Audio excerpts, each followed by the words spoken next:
Yo, you're now watching Urban Social TV. Now, here are some interesting facts about the MasterMind, which give you an idea of how important it is and how necessary that you embrace this principle and make use of it in attaining I don't know how long that I'm here. Any second can be gone. Hello, everybody. Welcome to our very first episode. Yes, of the MasterMind podcast. I'm Malia Brown. I'm originally from Los Angeles, California, so I'm giving y'all some West Coast vibes.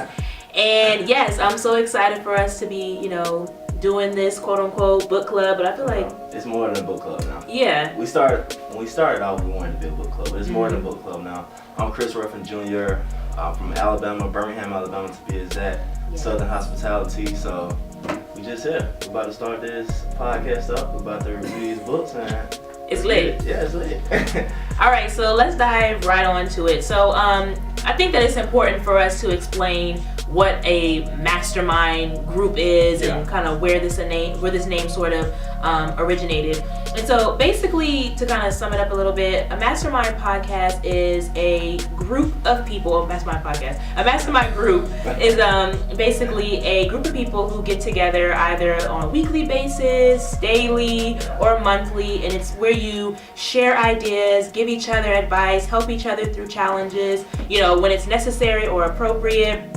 Doing business with one another. Basically, it's like your core support group. Right. And, accountability partners. Basically, accountability partners. I feel like a lot of us have so many dreams and things that we want to do, and we got to keep it hot. Sometimes the people in our circle may not, they may not be, the right type of people to help us to get to the next level. Yeah. So we're trying to help you do that, like, on a large scale. By reading these books. Yes. Getting this knowledge. Definitely. Alright, so first book we're reading, Gucci Mane, the Autobiography of Gucci Mane. So 308 pages, New York Times bestseller list. I think it was number 4 on the list for some point. I can't remember how long it was, but good book, good read. Basically just talking about the life of Gucci Mane, how he grew up in Bessemer, Alabama, went to Zone 6, and then from there he just took off. So and then we have Gucci Burr. Yes. So before we start, favorite Gucci Mane song? Okay, let me first say that I'm not gonna say fell in love with Gucci, but I really started to like Gucci Mane back in like my middle school days. This is like 2006, 2007. Okay, telling my age. I ain't that old, y'all. But I would probably have to say Freaky Girl. Freaky Girl? Look, at 12, wow. Freaky Girl and Bricks. Okay. Yes. What about you? Bricks. I would say my favorite Gucci Mane song would be that's a hard question. I'm putting you on the spot. Yeah, you're putting me on the spot. It would probably be Bricks, Mr. Perfect, and then also I'll go with Trap House 3 with Rick Ross. Okay. So yeah, top 3. Those are definitely some good ones. Yeah, so Gucci's my guy. Yes. I definitely can say that I fell in love with who he is today rather than who he was in the past. Definitely. So yeah. Because that's what we were talking about yesterday. As far as because you were asking me what I felt about the book, did I like Gucci? And I actually didn't really like Gucci as a person prior to reading this book. And after reading it, I feel like I have so much more respect for him, because I feel like the book started out from literally when he was like a youngin' all the way up into this point, and I just feel like everything just kind of makes sense now, and it's true what people say, in order for you to judge someone, whatever, you have to understand where they're coming from. Yeah. And this book definitely does that, for sure. So I got a couple things of what the critics said about the book. Okay, yeah. Complex said, as wild, unpredictable, and fascinating as the man himself. I agree with that. GQ said it's a cautionary tale that ends in triumph. And All Hip Hop said a revelation and a welcome addition to hip hop's literary agency. So all of those are accurate.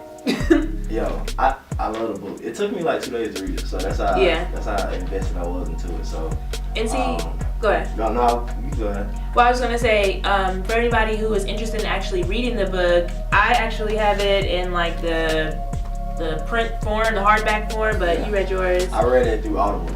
Audible. So yeah, I signed up with Amazon Prime, got the free 2 books, and Yes, go the do first it. book I got. Yeah, so yeah, we here. So let's dive right into it.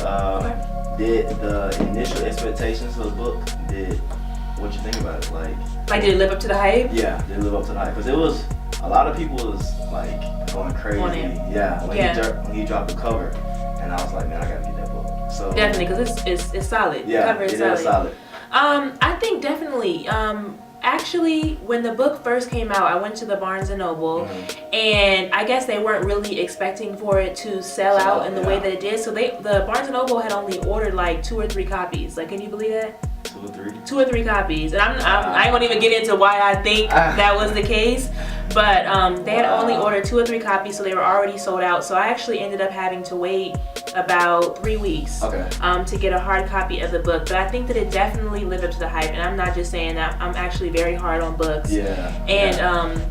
I love the fact that it was like his real voice, like how he speaks and says things, his terminology, vernacular, all of that was kept intact, and I felt like when I was reading it, I could see it. It definitely was. I definitely think it lived up to the hype. What I can say is that he kept it, like you said, he kept it original. He kept it in his voice, and it wasn't nothing that was like uncut. Like I can remember when him and Walker fell out. I can remember when Twitter rants. Yeah, the Twitter rants. That went on for like a week. So I can just imagine like how it was at that point in time. And so just living to see him write about it, it's just like crazy. Like I think the book was great. So. And I think also it was like the perfect title. I was looking at an NPR article where she was interviewing Gucci Mane, and she basically titled it "The Rise and Rebirth of Gucci Mane."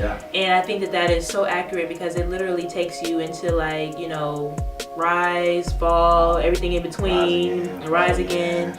And you know, I just feel like he is one of the most hardest working artists out there. So I didn't know how like great of a hard worker he was, but this book, it took you there. It definitely took you there, and just to see like how he was interacting with the Migos before they got on, with Young Thug, with Rocco, Scooter, 2 Chainz. I think he said that him and it wasn't 2 Chainz, but it was Young Dolph, and they made a mixtape together. So and he said that him and it was Future, and they just had met the first time. He was like, "Yo, you want to do a mixtape together?" And they did it like just like that. So I think it says a lot about his personality and also about his hard work, his work ethic. And I can definitely say he's up there in the top like 10 as far as like hard working. Who your number 1? Don't say what I think you're gonna say either. Hard working, number 1. I feel like I know. When Wayne was Wayne, he was definitely number 1. Okay, definitely dropping mixtapes left and right. He put out the 80. I think it was like a list of 100 songs in 1 year of features. Just features alone. Wayne was. That's your number 1? That's number 1. Still? I don't know about still. I don't want to say what number 1 is right now. Who's your number 1? I feel like you're gonna judge me. Just go ahead and say it. Well, I mean, I feel like the obvious would be like Jay-Z. Drake. Oh. But I mean, really? Drake is my favorite artist, but I don't know about maybe hardest working. Hardest working. He takes takes time off, and then when he's working, he's really working. Yeah. But I can get what you're saying about Jay-Z. The only thing about Jay-Z, he's not just sold on music anymore. You know what I'm saying? Gucci is strictly music. I mean, he got a couple ventures going on right now, but it's just like strictly music for him. And even back then, I know it was just like only music. So So yeah. Okay.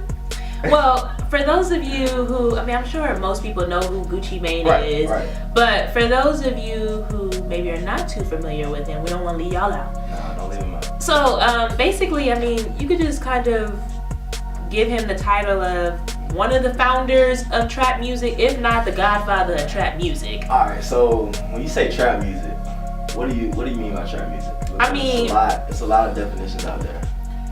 For me, trap music is drug dealing music. Okay. Basically in the streets, talking about that whole lifestyle, flipping it, bricks, everything like that, and kind of making that a popular sort of sound. I think whereas before trap music started, it was a different sort of message. It was just money, hoes, cars. Yeah. But then when you have artists like Gucci Mane who come out, it's more of like, this is my life. I'm on the struggle. I'm on the grind. I gotta do this to get to this point. Exactly. Yeah, I get that, and I will say he's one of the founding fathers. I would say one of the first trap musicians was T.I.